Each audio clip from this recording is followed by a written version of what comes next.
This is the next project. Coworker's Craftsman Rototiller. Needs to be serviced, says it's been sitting for years. Thankfully, all the gas was drained out of it, so I don't have to worry about that. It's got good compression. I've already started it with some starting fluid, so that's good. I actually like these Briggs Intek motors. I like them quite a bit better than their flatheads, actually. See, it's got an oil leak, and I think it's leaking out of a couple different places. I think it's leaking back here on the crankshaft seal gasket, which is going to be replaced, and it's definitely leaking out of the rocker cover gasket. So I'm going to replace that as well. So before I get too far ahead of myself and updating you guys, I removed all the mounting bolts. There's still one in there. The nut's off of it, so the motor will just come off. But all we have left now is just this bolt right here, which I've already broken the torque on. And surprisingly, the pulley came off of this thing without so much as a fuss. The last one of these I did, the pulley just would not come off. But basically I just have to remove this to remove this frame here. At least allow the motor to come out, because that's all that's holding it on now.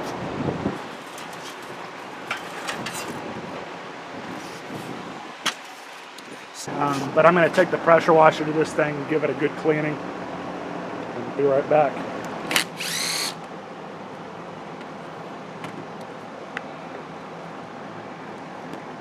Air filter isn't bad, but it's not the best.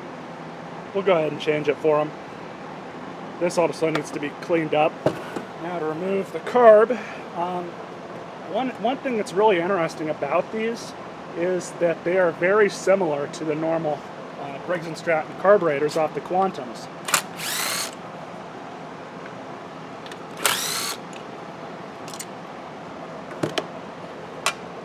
And we're going to have to replace this fuel line because it's just cracked and corroded. And in order to do that, we have to pull off this cover. Might need to lube that up too. Definitely going to need a cleaning. So you can either use the Torx screwdriver bit, or you can use a normal ratchet.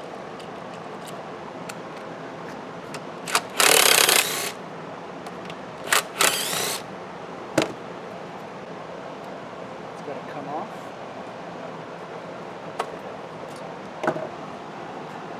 Looks like we got a spacer here, so we'll clean that.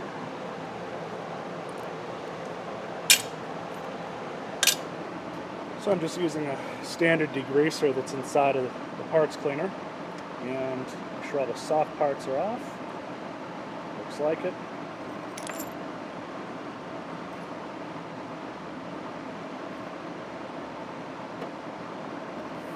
So now we're going to remove the tank so we can get at that fuel line.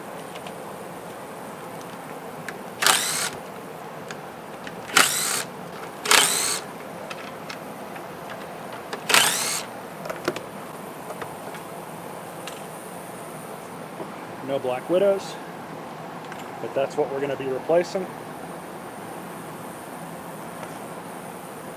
And I like to look at everything up here. I'm going to shoot some spray up here too, kind of clean it out a little bit. We also may have mouse nest.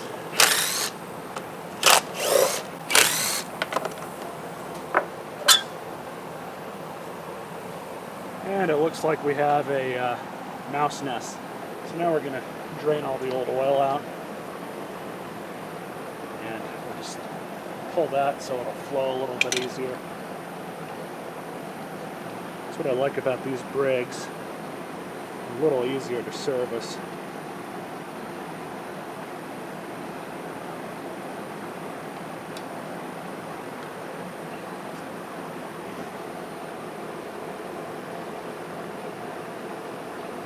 Definitely needed to be changed though.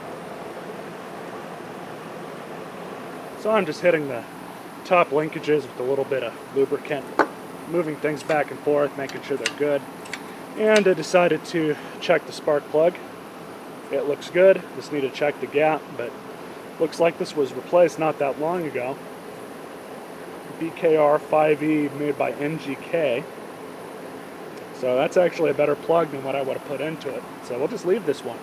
And the gap is 30 thousandths. Perfect. Can reinstall this. So I'm checking the valve clearance right now. I've got it at top dead center. You guys can't really see that, but it's at top dead center right now. And the manual recommends 4 to 9 thousandths for intake and exhaust respectively.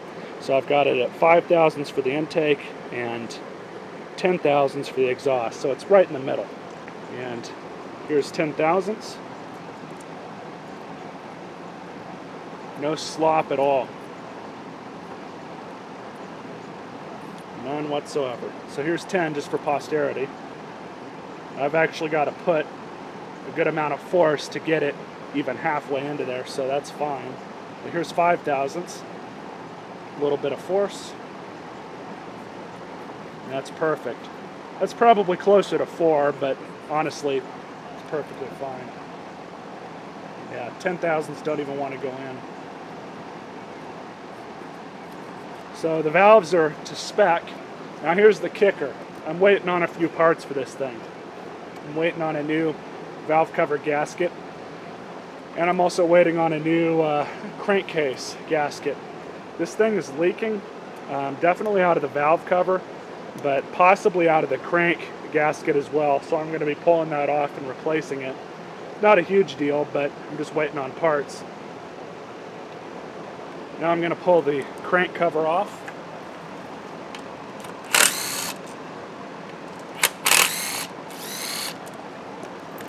So now here's the tricky part, and hopefully it'll cooperate. I won't have to destroy this gasket pulling it off. It's just one less thing to deal with when you're trying to do one of these. And honestly,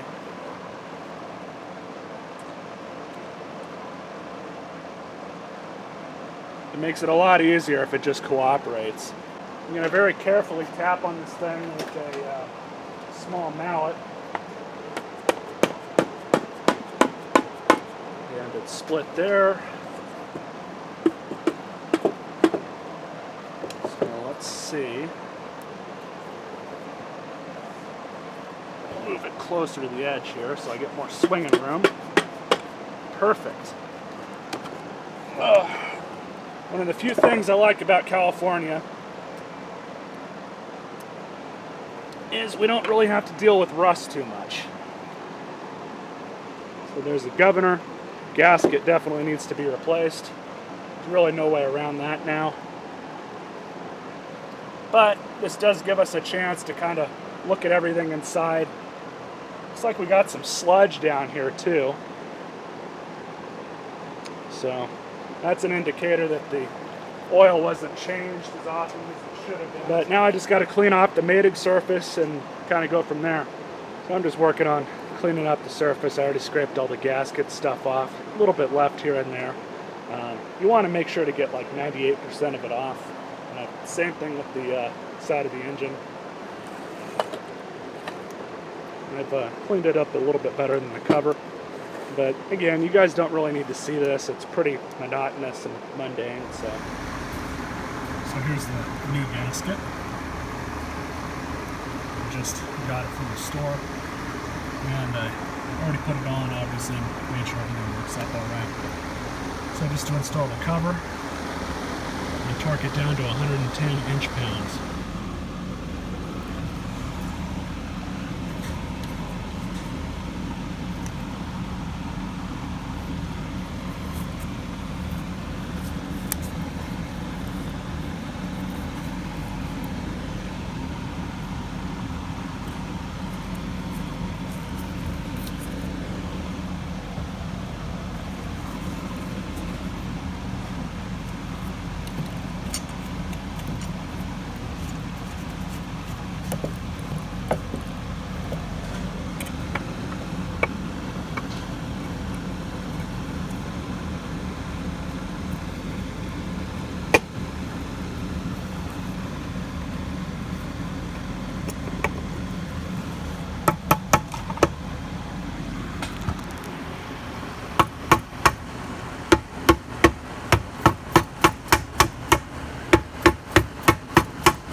This stuff also makes a great assembly lid. It stays in place.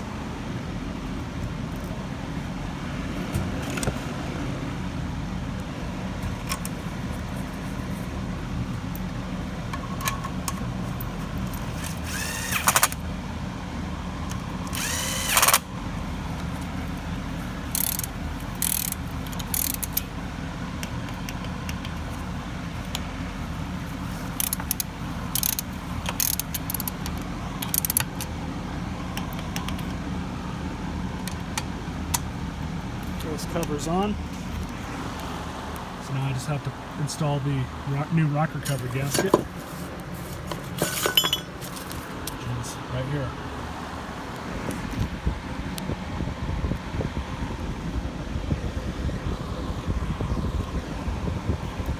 Little one goes at the top.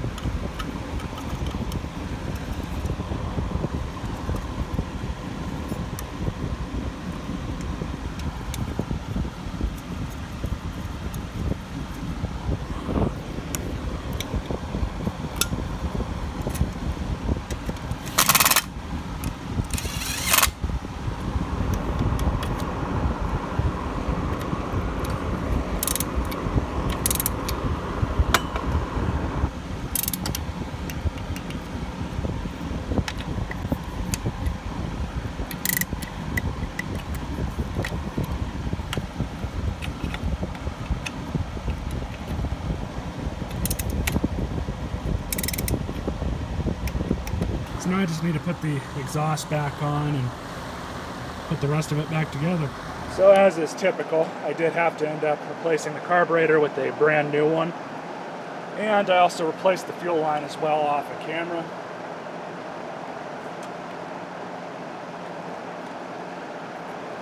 So there we have that. And the new carburetor also came with the new gasket, so I installed that. This is the old one.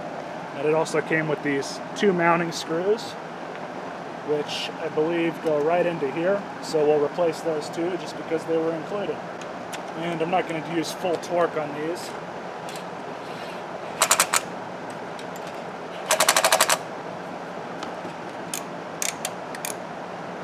Choke works fine.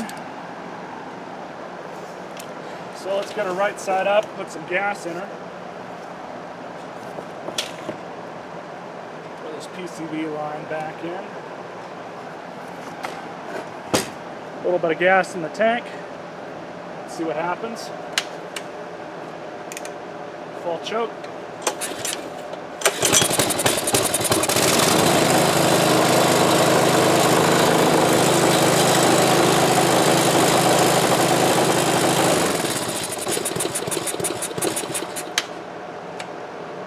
Perfect.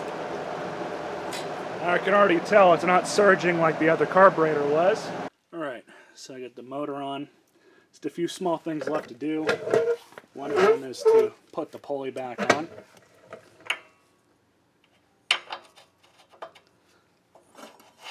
So we'll have to make sure this is in the right spot.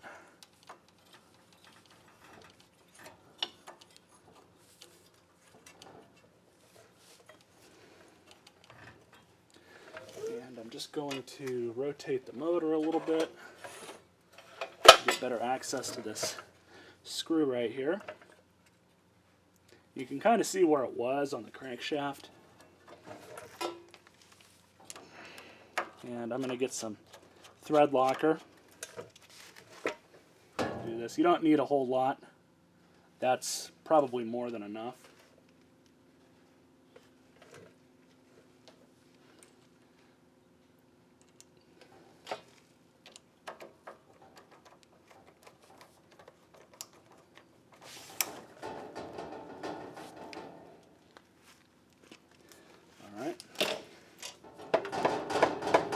Nice and tight.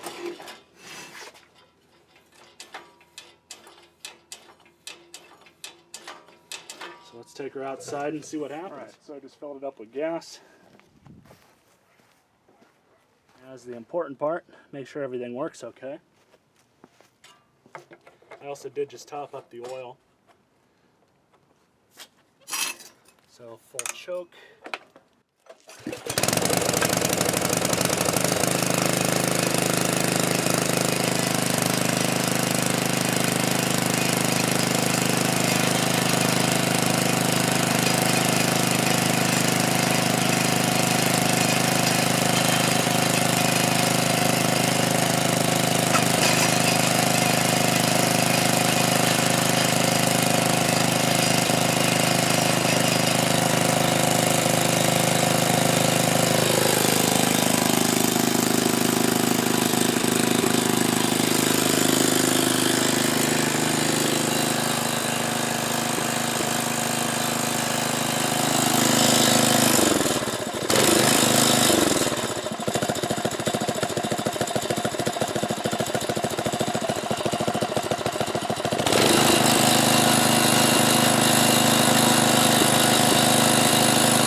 Not bad. Pretty happy with that. So now I just need to give it a bath again and throw that belt cover back on and the beauty cover that goes underneath the gas tank, and then I'll meet you guys up at the end of this video. So here it is all put back together. It actually came out pretty good. I did advise them before I decided to put money into it that if it reaches a certain threshold, it's more worth it just to get a Harbor Freight motor and stick that on. But I was assuming it had an old flathead on it, like that old Montgomery Ward rototiller I did at least a year or two ago. In that case, those often need a lot of maintenance, especially if they've been sitting. But I do like these Briggs Intek motors, namely because they're very similar to Honda's. And they have the carburetor that's on the outside with a line to it for the fuel from the fuel tank, and that makes things a lot easier just to service them instead of having to remove 20 different screws and 3 different linkages and all this other stuff on the old flatheads. These are a lot easier to service. I do like those old flatheads; they do have a place, but I like these overhead valve Briggs a lot better. So I'll go ahead and get you guys one last start. I'm not going to do any more tilling with it, but definitely works fine. This is hard pan out here, even with the ground a little bit wet. It needs to be wet at least a bit longer. But the blades have or the tines rather, have a nice sharp edge to them. So definitely happy with that. Largely speaking, this thing's in pretty good condition still, so hopefully he should be able to get at least a few more years out of it.